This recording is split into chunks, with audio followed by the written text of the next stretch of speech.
ضمیر لالا میں روشن چراغ آرزو کر دے، چمن کے ذرے ذرے کو شہید جستجو کر دے۔ ان اشعار میں اقبال اللہ تعالیٰ سے دعا گو ہیں کہ وہ ملت کے لوگوں کے اندر کی دنیا میں ایک نئی تڑپ اور ولولہ عطا کر دے۔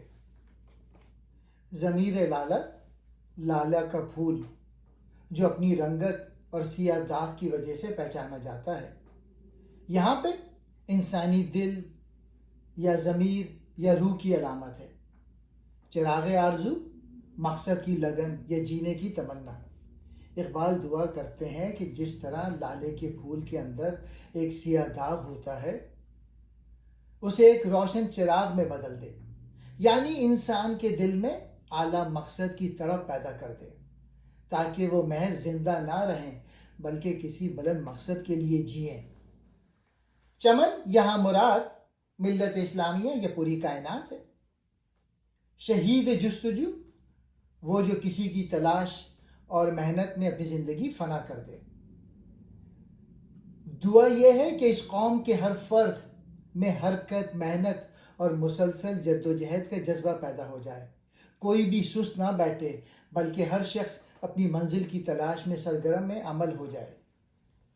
اقبال ان اشعار کے ذریعے حرکت و عمل کا پیغام دے رہے ہیں۔ وہ چاہتے ہیں کہ مسلمان خواب غفلت سے بیدار ہو کر اپنے اندر ایک نئی تڑپ پیدا کریں، کیونکہ وہی قومیں دنیا میں نام پیدا کرتی ہیں جن کے افراد کے دلوں میں آرزو کے چراغ روشن ہوں اور جو مسلسل جد و جہد پر یقین رکھتے ہوں۔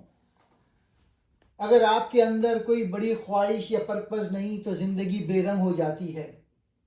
کامیاب لوگ وہ ہوتے ہیں جن کے اندر مسلسل سیکھنے اور آگے بڑھنے کی آگ جلتی رہتی ہے۔ ہمیں بھی اپنی زندگی میں ایسا مقصد پیدا کرنا چاہیے جس کے لیے ہم محنت کریں۔ اقبال کا پیغام یہ ہے کہ زندگی صرف جینے کا نام نہیں بلکہ کچھ حاصل کرنے کی تڑپ کا نام ہے۔ انسان کے اندر آرزو یعنی ڈیزائر اور جستجو یعنی سرچ ہی اسے عظیم بناتی ہے۔ جب پوری کائنات میں یہ جذبہ آ جائے تو ہر چیز ترقی اور حرکت میں آ جاتی ہے۔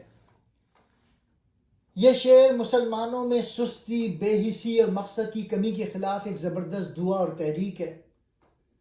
اقبال چاہتے ہیں کہ امت میں پھر وہ جوش اور قربانی کی روح پیدا ہو جائے جو تاریخ کے عظیم غازیوں میں تھی۔ میسج یہی ہے کہ مسلمانوں کے مردہ دلوں میں اسلام کی سربلندی اور عروج کی تڑپ کا چراغ روشن کر دے اور امت کے ہر فرد کو بے قرار اور جستجو کرنے والا بنا دے۔ شکریہ۔